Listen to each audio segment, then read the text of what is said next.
রাসূলুল্লাহ সাল্লাল্লাহু আলাইহি সাল্লাম মক্কার অক্ষর জ্ঞানহীন লোকদের কাছে এসেছিলেন এবং উনি নিজেও ছিলেন নাবিয়ুল উম্মি, অক্ষর জ্ঞানহীন নবী। তাই উলামারা বলছেন যে কিভাবে উনি তাহলে অন্যদেরকে পড়ে শোনাচ্ছেন। এই কাহিনী হোক বা অন্য যে কোনো কাহিনী হোক, যখন আল্লাহ ওয়াতলু শব্দটি বলছেন, উনি আসলে মক্কাবাসী এবং সাথে সাথে আমাদেরকেও বলতে চাচ্ছেন যে উনি আমাদেরকে এমন কিছুর জ্ঞান দিবেন যা আমরা পূর্বে জানতাম না, এবং এমন কিছু যেটা বারবার বলা হবে, কারণ এর প্রাসঙ্গিকতা কখনোই শেষ হবে না।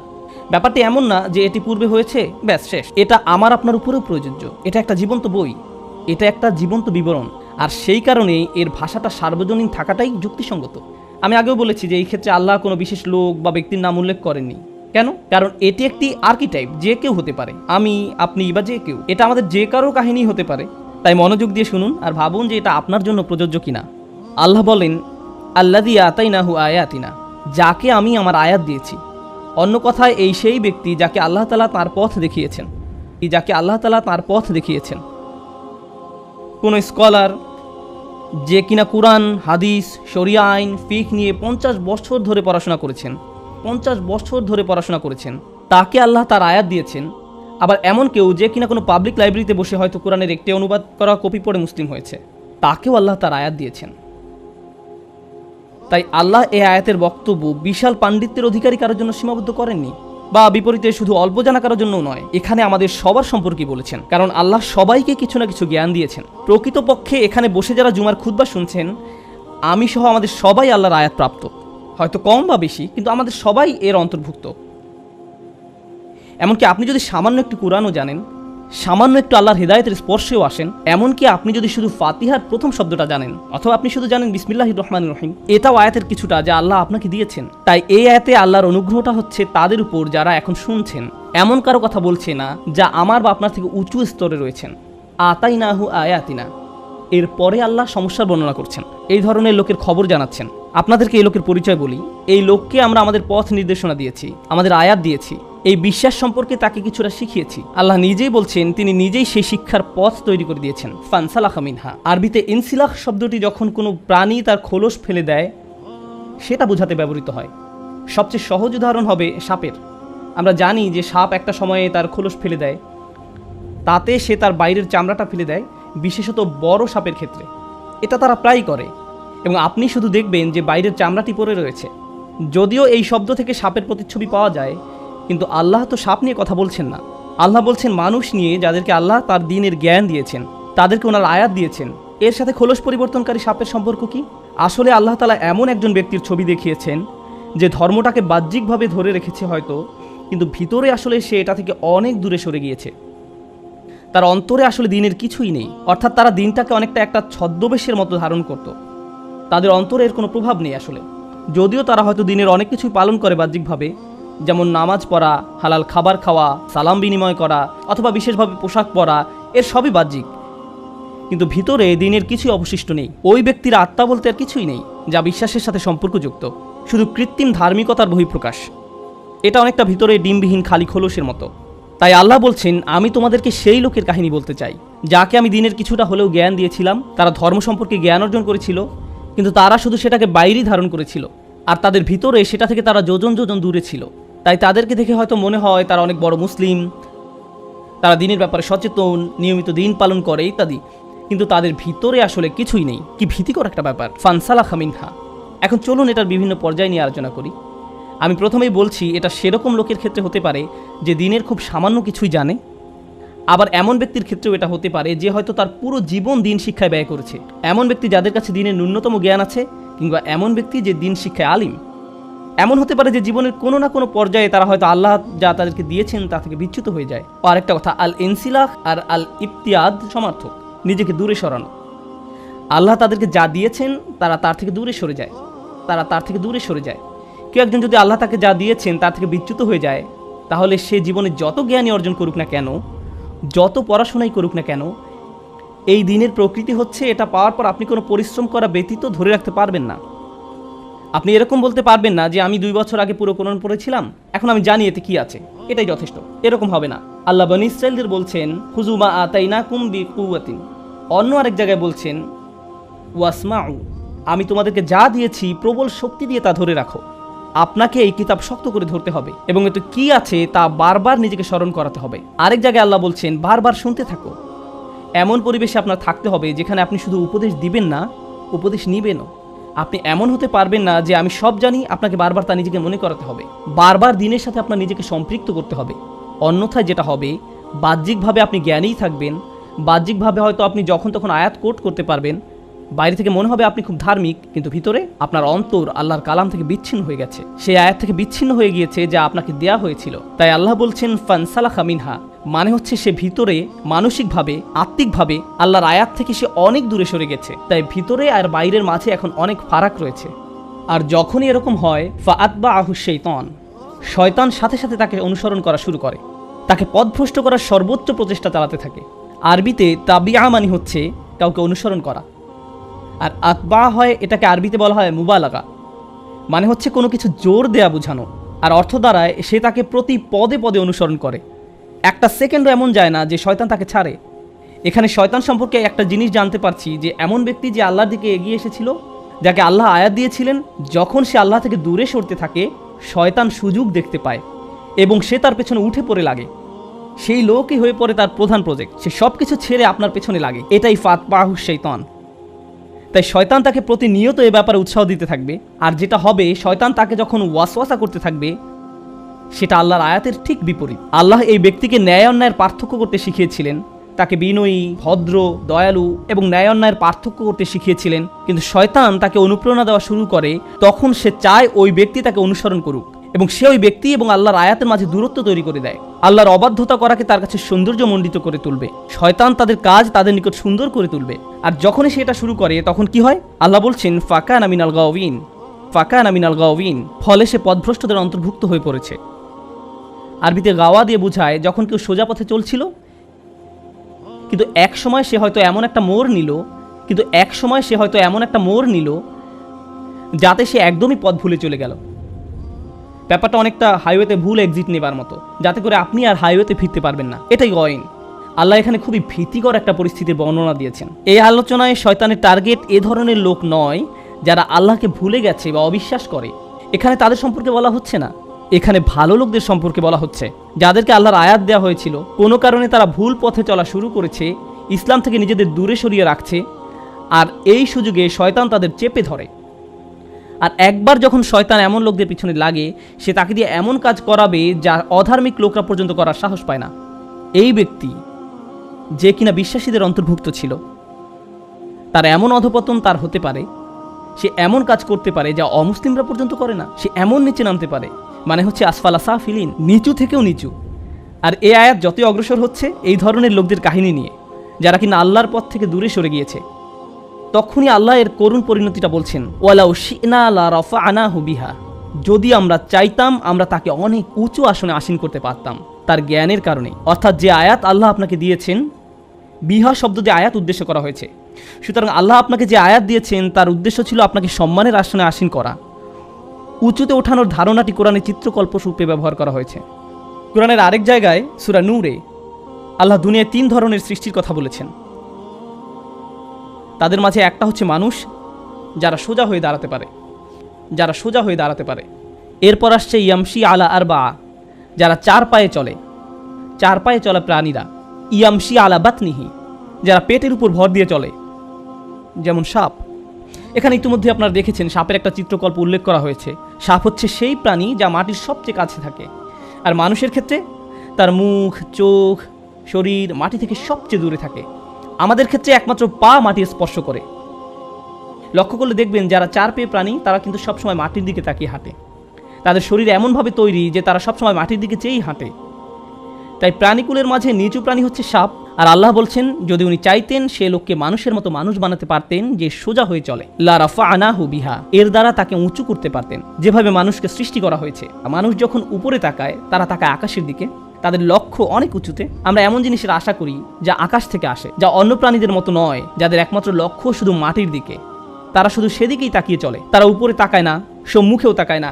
আফামান ইয়ামশি মুকিব্বান আলা ওয়াজহিহি আহদা ওয়া ইয়ামশি সাওয়িয়ান আলা সিরাতিল মুস্তাকিম, যার মুখ মাটিতে আটকে আছে সেই কি সৎপথে চলে, না সেই ব্যক্তি যে সোজা হয়ে চলে। এই আয়াতে এটাই কোরআনের অঙ্কিত ছবি।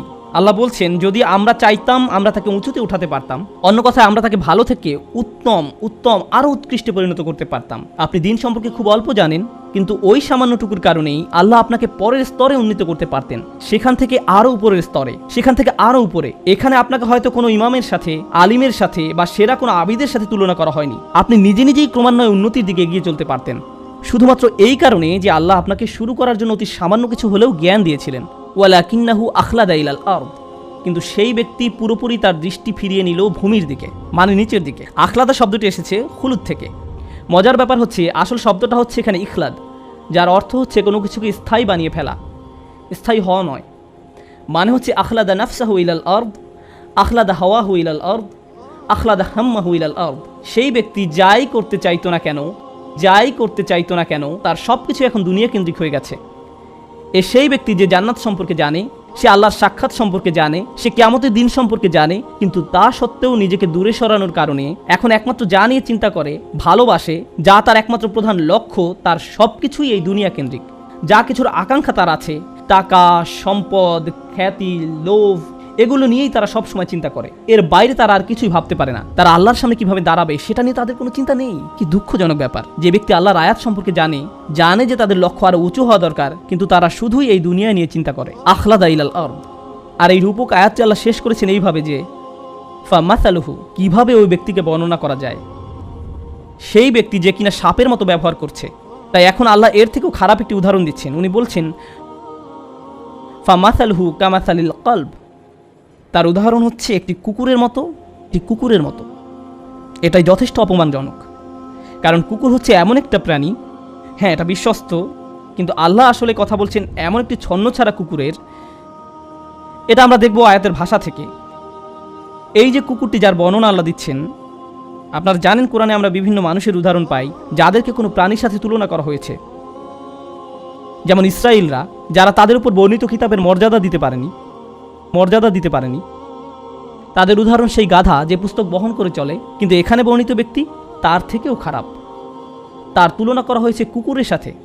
আল্লাহ বলছেন ইন তাহমিল আলাইহি ইয়ালহাস, তুমি যদি এই কুকুরের উপর কোনো বোঝা চাপাও, কোনো বোঝা বেঁধে দেওয়া হয় এবং তারপর সেই বোঝা বহন করতে দেওয়া হয়, কুকুরটিকে কোনো বোঝা বহনের কাজ দেওয়া হয়, তখন সে জোরে জোরে হাঁপাতে থাকে। সেই বোঝা বহন করতে দেওয়া হয়, তখন সে জোরে জোরে হাঁপাতে থাকে, এমন ধরনের হাঁপানো যাতে শব্দ হয় এবং জিহ্বা বের হয়ে জোরে জোরে নিঃশ্বাস নিতে থাকে। এইভাবে কুকুর এটাই করে। কোনো প্রাণী যখন তার জিহ্বা বের করে দিয়ে নিঃশ্বাস নিতে থাকে, তার অর্থ হলো সে ক্লান্ত।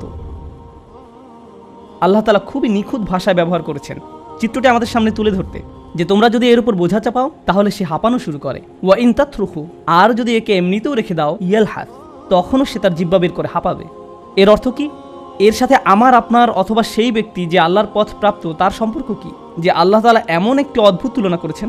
একটি কুকুর, সে অনেক কাজ করলেও হাঁপায়, আবার না করলেও হাঁপায়, অনেক কাজ করলেও হাঁপায়, না করলেও হাঁপায়। এই হাঁপানোর ব্যাপারটি, এটা আসলে যে কোনো সৃষ্টির জন্য স্বাভাবিক কোনো ব্যাপার নয়। যে কোনো প্রাণী হোক, মানুষ হোক, কখনোই হাঁপায় না যদি স্বাভাবিক প্রক্রিয়া ব্যাহত হয়। উত্তেজিত হলে, বিরক্ত হলে, অসন্তুষ্ট হলে, পিপাসা পেলে, এটা এমন কারো চিত্র যে অতৃপ্ত, অপূর্ণ। আমাদের উলামারা এই হামিল শব্দটির ব্যবহার নিয়ে বিশদ আলোচনা করেছেন, যার অর্থ হলো কার উপর বোঝা চাপানো। আর এটা কোরআনে ওহী নাজিল করা বোঝাতে ব্যবহৃত হয়েছে। এখন এই লোকটি হয়ে গেছে কুকুরের মতো। সে ধর্ম সম্পর্কে কিছু শুনলেই বিরক্ত হয়ে যায়। এই ব্যক্তি কিন্তু সেই ব্যক্তি যে দিন সম্পর্কে জানতো, সে ধার্মিকও ছিল, কিন্তু যখনই সে এর থেকে দূরে সরে যাওয়া শুরু করলো, তারপর যখন ইসলামে কোনটা সঠিক কোনটা ভুল এই সম্পর্কে কিছু শুনে, মনে মনেই সে এটা আর পছন্দ করে না, সেটাতে বিরক্ত হয়। তারা নামাজ পড়ে কোনো শান্তি পায় না, মুসলিমদের কোনো জমায়েতে সে অস্বস্তি বোধ করে, কোনো কিছু জানতে সে বিরক্ত হয়। তাই তারা মুসলিম সঙ্গ থেকে দূরে সরতে থাকে এবং তার অন্ধকার জগতের সঙ্গী বেছে নেয়। বাজে ধরনের পরিবেশে তারা মিশতে শুরু করে, কিন্তু সেখানে গিয়েও তারা অস্বস্তিতে ভুগতে থাকে। তারা ভাবে যে ইসলামিক পরিবেশ ছেড়ে সেই পরিবেশে গিয়ে তারা কিছুটা শান্তি পাবে, কিন্তু আসলে তারা শান্তি পায় না। আবার কোনো কোনো উলামার মতে এটা তাদের অতৃপ্ত দুনিয়াবি কামনা বোঝাচ্ছে। যখন তারা দুনিয়া নিয়ে ব্যস্ত হয়ে পড়ে, তখন আল্লাহ তাআলা দুনিয়ার জন্য তাদের তৃষ্ণা আরও বাড়িয়ে দেন। শয়তানও তাদের পিছনে পড়ে, কারণ শয়তানকে তারাই পেছনে পড়তে সুযোগ দিয়েছিল। এখন যেটা হয়েছে, শয়তান তাদেরকে খালি ভোগের পর ভোগ করতে বলছে, যদিও তাদের হয়তো ভোগের আর প্রয়োজন নেই। এর মানে কি? এর মানে হচ্ছে এমন কেউ যে হয়তো টাকা পয়সা কামানোতে আসক্ত হয়ে পড়ে, কামনা বাসনা চরিতার্থ করার ধান্দায় থাকে, অতি ভোজনে আসক্ত হয়ে পড়ে বা এরকম কিছুতে। তারা খাবার কথা চিন্তা করে যখন তারা ক্ষুধার্ত থাকে, আবার যখন থাকে না তখনও তারা খাবারের কথাই চিন্তা করে। তারা হয়তো দুপুরের খাবার খাচ্ছে আর তখন চিন্তা করছে রাতের খাবারে কি খাবে। তারা জিনিসপত্র কেনাকাটা নিয়ে অতিরিক্ত মগ্ন থাকে। হয়তো তারা দেনার ভারে ডুবে আছে, তখনও ভাবতে থাকে আমার ক্রেডিট কার্ড দিয়ে কি কি কেনা যায় আর কি পাওয়া যায়। এভাবে মানুষ মানসিক অসুস্থতায় ভুগতে থাকে এবং কোনোভাবেই নিজেকে প্রতিহত করতে পারে না। যেভাবে একটি কুকুরও নিজের হাঁপানো বন্ধ করতে পারে না, কারণ থাকুক আর না থাকুক, প্রয়োজন থাকুক আর না থাকুক হাঁপাতে থাকে। আর এই অস্বস্তিকর রূপকের আলোচনাটা যখন শেষ হতে শুরু করলো, আল্লাহ আযজা ওয়া জাল্লা বলছেন, যালিকা মাসালুল কওম আল্লাযীনা কাযযাবু বিআয়াতিনা। এটা হচ্ছে সেই ধরনের লোকেদের উদাহরণ যারা আমার আয়াতকে মিথ্যা প্রতিপন্ন করেছে। আল্লাযীনা কাযযাবু বিআয়াতিনা, এই অংশটুকু কোরআনে সবসময় অবিশ্বাসীদের জন্য ব্যবহার করা হয়েছে, বিশ্বাসীদের জন্য নয়। আর এই আয়াতে দেখা যাচ্ছে আয়াত শুরু হয়েছিল এমন কারো কথা দিয়ে যে কিনা বিশ্বাসী ছিল, আর এখন এসে বলা হয়েছে যখন সেই ব্যক্তি এই পর্যায়ে এসে যায় তখন আল্লাহর দৃষ্টিতে সে অবিশ্বাসীদেরই সমতুল্য। তাহলে কী লাভ হলো? আমাদেরকে আল্লাহর আয়াত দেওয়া হয়েছে যেন আমরা মানুষ হিসাবে বাঁচতে পারি, কোনো জন্তু হিসেবে নয়। এমন কেউ না যে প্রবৃত্তির বশে সব কিছু করে। যদি আমরা তা না করতে পারি তাহলে অন্য কারোর সাথে এই ব্যক্তির কী পার্থক্য রইল? খালি বাহ্যিকভাবে এমন ভাব ধরা যে আল্লাহর কিতাবের প্রতি তার অনেক ভালোবাসা রয়েছে, কিন্তু ভিতরে এর প্রতি কোনো টান বোধ না করা। আল্লাযীনা কাযযাবু বিআয়াতিনা, আল্লাহ যেভাবে আয়াত শেষ করেছেন সেটা দেখে আমি একেবারে বাকরুদ্ধ।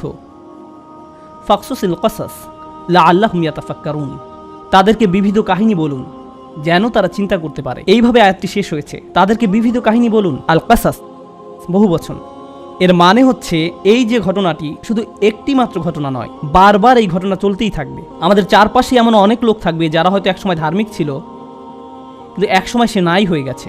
গোপনে ধর্ম মেনে না চলে উপরে উপরে দেখানোর মানে হলো প্রকৃতপক্ষেই ধর্ম অস্বীকার করা। এরকম কাহিনী আমাদের চারপাশে অহরহ ঘটবে, তাই তাদেরকে নিয়ে ভাবতে হবে।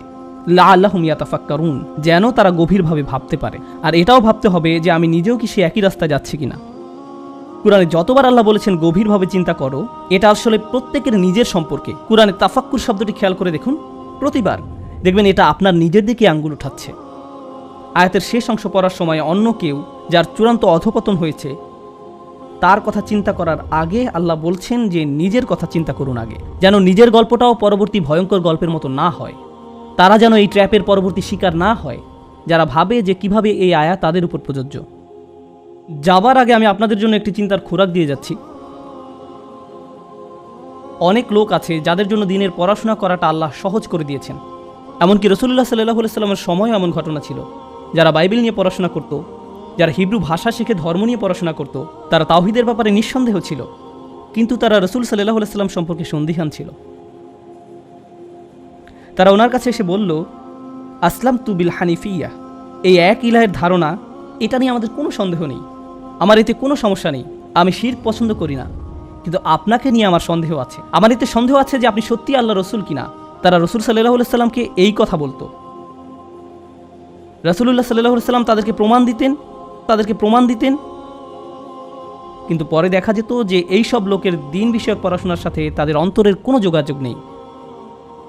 রাসূলুল্লাহ সাল্লাল্লাহু আলাইহি ওয়াসাল্লামের এই প্রজ্ঞা ছিল যে উনি বলতেন, তোমার মুখ দিয়ে যা বের হচ্ছে তা আসলে তোমার অন্তরের প্রতিফলন নয়, দুইটা ভিন্ন। শেষে এরাই ইসলামের কঠিন শত্রুতে পরিণত হলো।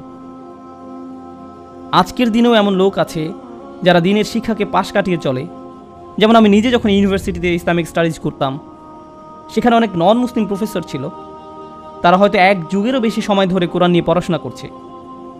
মানে আমি যেটা বলতে চাচ্ছি যে তারা কোরআন নিয়ে অনেক অনেক জ্ঞানী। এমনকি তারা এটাও স্বীকার করে যে এটা একমাত্র ঐশী বাণীই হওয়া সম্ভব, এটা একমাত্র সৃষ্টিকর্তার কাছ থেকেই আসা সম্ভব, কোনো মানুষের পক্ষে এটা সম্ভব নয়, যেটা আসলে বলতে গেলে মুসলিম হিসাবেই নিজেকে সমর্পণ করার মতো। তো তাহলে কেন তারা পুরোপুরি মুসলিম হতে পারছে না? তখন তারা বলবে যে নিঃসন্দেহে এটা অসাধারণ, কিন্তু আমাকে আরও ভাবতে হবে। পরবর্তী পদক্ষেপটা তারা আর নিতে পারে না, কারণ হ্যাঁ, তাকে অনেক অনেক আয়াত দেওয়া হয়েছে, কিন্তু সে ওই কমিটমেন্টটা করতে প্রস্তুত নয়। কারণ তা করলে তার নিজেকে পরিবর্তন করতে হবে, কারণ এটা স্বীকার করলেই আপনার নিজেকে পরিবর্তন করতে হবে।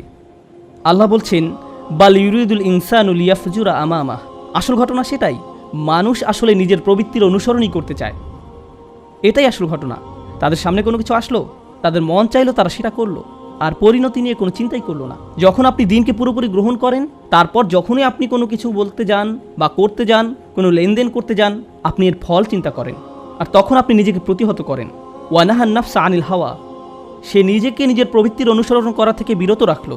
এই ধর্মে আসলে আপনাকে এটা মানতে হবে, কিন্তু যারা মানে না, তারা সেটা করতে চায় না। তাদের কাছে ধর্মটা ইন্টারেস্টিং মনে হয়, তারা সেটা নিয়ে পড়াশোনাও করতে পারে, সেখান থেকে অনেক কিছু কোট করতে হতে পারে, কিন্তু এখানেই শেষ। আর দুঃখজনকভাবে অনেক রেগুলার মুসলিমদের অবস্থাও এমন হয়। তারা কোরআনের তিলাওয়াত শুনতে পছন্দ করে, তারা হয়তো বিভিন্ন ইসলামিক লেকচার শুনতে পছন্দ করে, বলবে হয়তো অন্যকে এটা শুনেছো, ওইটা শুনেছো, আর আমি তো সব ডাউনলোড করে ফেলেছি। সে জিনিসগুলো শুনতে পছন্দ করেন, কোট করতে পছন্দ করেন, বইপত্র সংগ্রহও আছে অনেক, কিন্তু সেগুলো অনুযায়ী চলা, সেই ক্ষেত্রে ইনসিলাহ করবে, তা পাশ কাটিয়ে যাবে। জীবনের যে বিষয়গুলোতে অবিশ্বাসীরা অগ্রাধিকার দেয়, তারাও সেই বিষয়গুলোতে অগ্রাধিকার দিবে। আল্লাহ আমাদেরকে তাদের অন্তর্ভুক্ত না করুন যারা শুধু কৃত্রিমভাবে দিনের প্রতি অনুরক্ত। আমরা যেন ভিতরে এবং বাইরের সব দিক থেকে আল্লাহর কাছে সমর্পণ করার মানসিকতা ধারণ করতে পারি। আল্লাহ আমাদের কমতিগুলো মাফ করুন এবং তাদের অন্তর্ভুক্ত না করুন যাদের পেছনে শয়তান আদা জল খেয়ে লেগে পড়ে, আর তা থেকে আমরা নিজেকে আর বাঁচাতে পারি না। আমি আল্লাহ তাআলার কাছে চাই যেন আল্লাহ আমাদের তরুণ, বৃদ্ধ, পুরুষ, নারী, শিশু সবার মাঝে আল্লাহর দ্বীনের প্রতি, আল্লাহর কিতাবের প্রতি একটি প্রকৃত ভালোবাসা দেন। আমাদের প্রত্যেককে আল্লাহ যে নিয়ামত দিয়েছেন, আমরা যেন সেটা অনুধাবন করতে পারি, আর আমাদের জীবনে যেন তা ধরে রাখতে পারি। বারাকাল্লাহু লি ওয়া লাকুম। আসসালামু আলাইকুম ওয়া রাহমাতুল্লাহি ওয়া বারাকাতুহু।